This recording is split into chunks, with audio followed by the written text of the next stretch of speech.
it's Jess. Welcome back to the Not Carrie Bradshaw YouTube channel. In this video, I'm playing catch up. We are reviewing season 1, episode 6 of House of the Dragon. I'm going to bang these out so we can start talking about the current season, so bear with me. Let's dive right in. This is our first episode where we have a time jump. Rhaenyra and Alicent are all grown up and they've aged, but Sir Criston Cole has not. And ain't nobody said nothing about that, and it's kind of weird. So Rhaenyra has been out here laying it low and spreading it wide for Sir Harwin Strong, son of the new hand of the king, okay? So all her kids have come out extremely brunette. She didn't even pinch the bitch in terms of trying to convince people that her and Laenor have legitimate heirs. It's kind of ridiculous. Like, I'm team Rhaenyra all day, but baby, you couldn't cheat with a blonde so that you could at least pinch the bitch in terms of faking the whole silver hair thing? No. And let's be fair, Sir Harwin is fine as hell. But the episode opens with Rhaenyra in very painful labor. And just as an aside, I think that it was really timely that this show premiered during a time when women's reproductive rights are under threat, and that they consistently show some of the horrors and dangers of labor and delivery. So you can kind of understand why some people are like, baby, I don't want to do that, okay? I think it was unintentionally very timely. But Rhaenyra is having a time delivering, obviously, because ain't no anesthesia, ain't no epidurals, ain't no drugs. It might be milk of the poppy, but I don't know if they give that to ladies having babies, you know, who can say? But as soon as she pops out this baby, Alicent is like, let me see it. What kind of a trifling bitch wants to take a newborn baby from its mother like that? So Rhaenyra is like, say no more. I'll take my baby over there myself. Walking with a trail of blood behind her, placenta fresh at. She's like, dress me, I'll go. Laenor is being annoying and draining, trying to tangentially relate war or some shit to labor. Sweetie, until you shit out a baby, you don't know anything about what that woman has gone through. So how about you fuck off? Now, everyone in the kingdom kind of collectively knows these ain't Laenor's kids, okay? And here's my question. Is Laenor impotent? Or is he just like not doing his husbandly duties? Because the understanding was, you don't like girls, I don't like you, but we have to do a duty. Laenor has been slacking on that duty. We'll get to that in a second. So, of course, Alicent wants to see this baby. She's being passive-aggressive, talking about how it doesn't have blonde hair. And here's what. Viserys had a baby with Alicent, but their kids all came out with blonde hair, silver blonde hair, Targaryen, you know, trademark hair. But I guess the overriding thing is we don't have to question the mother's parentage. We would be questioning the father's parentage. And since the father has blonde hair, you know, genetics and the things, like, okay, sure. So these women are beefing super hard. Viserys refuses to acknowledge the truth that his grandchildren are not legit. So it's about 6 of them. Okay, it's like three Targaryen, like legit kids from Viserys and Alicent.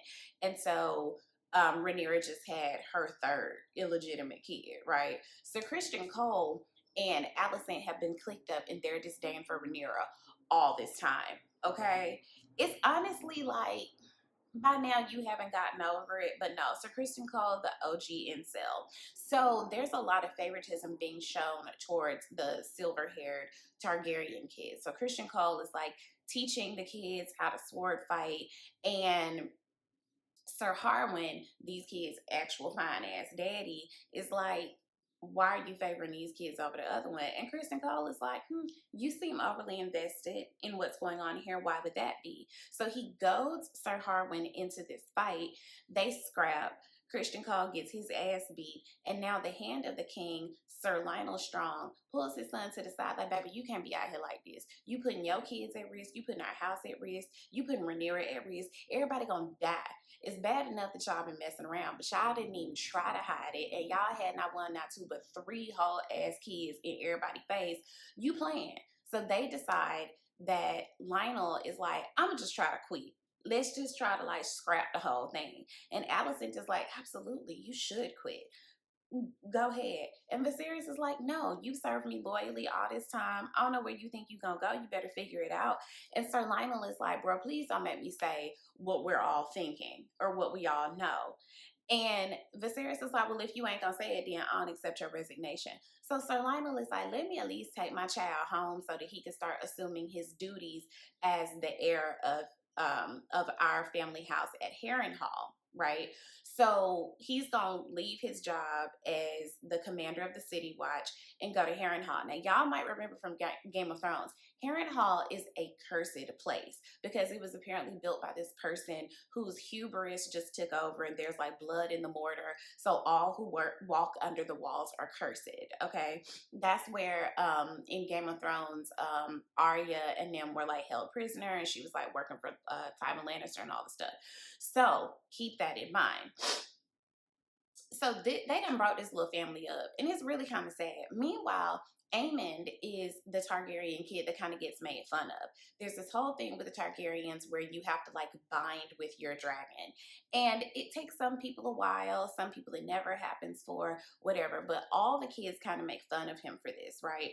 So he goes crying to his mammy about how they played a prank on him, and Alicent does not like these illegitimate kids. She thinks that they're savages and whatnot.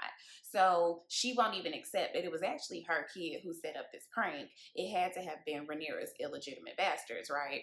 And we get this little clue that Alicent and Viserys' daughter Helena is a bit of a warg or a second seer or a sight seer or something like that. So as Aemon is talking about wanting a dragon of his own, Helena says it's going to cost him one eye. And that comes up later. And I was like, hello, Helena. You might be on the spectrum, but you were also up to some really cool things in that mind of yours. Good for you, honey. So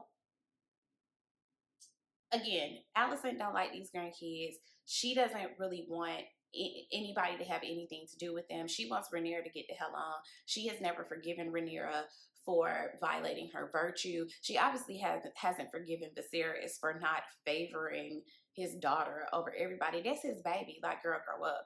But Laenor wants to leave. Laenor is like, let me just go to sea. Let me just be at war at sea. And Rhaenyra is like, you better sit your black ass down.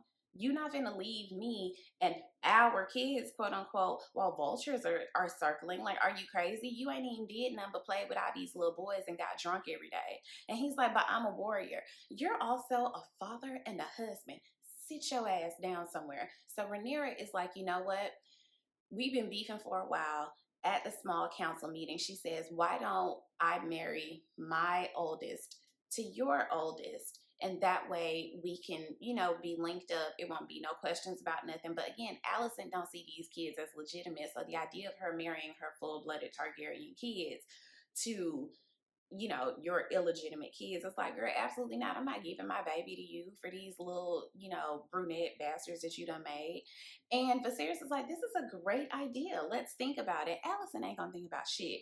So Rhaenyra's son actually, once his father leaves, because they let Sir Harwin with his fine ass say his goodbyes, and Rhaenyra's son is like, is that my father? And from Rhaenyra's perspective, she's like, you're a Targaryen because I'm a Targaryen, and Rhaenyra is the legitimate heir. So in her mind, it don't matter who your daddy is. My last name is the name that counts. And there's something valid to that, but baby, you can't undo patriarchy all by yourself. Like, I get what you're saying, but nobody cares. You're a woman. They don't respect you. Okay, we're still fighting against that today. So Rhaenyra then decides that her and her family should leave, and she tells Laenor, we probably should get the fuck on and let's just go to Dragonstone, and you can bring your gay lover, because what is Rhaenyra? A good man, Savannah. A good man. So Alicent goes and cries to Larys.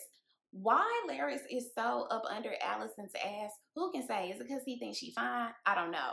But she cries to him, and she's just like, why won't anybody take my side? So he takes it upon himself to have his brother and his father murdered in their home, the home of their house, the strong home. Why you hate your daddy and your brother like that? That's crazy. Like, Is it because you're disabled and they didn't treat you well? So now you're just exacting revenge. So he hires these two condemned prisoners to fully murder his family. And Alicent is like, oh no, I didn't tell you to do that. Girl, you didn't tell him not to. You knew what you was doing. That's my thing with Alicent. You think you're better than everybody else, but you just as conniving and scheming as everyone else. Like, fuck off. So meanwhile, Damon and Lena have been living life just at you in these streets. So they are in Pentos, I think. Okay, and Pentos is like, hey, can y'all help us out with this war that we're in? And Damon is like, we'll consider it. Lena really wants to go home. She don't want to be globetrotting.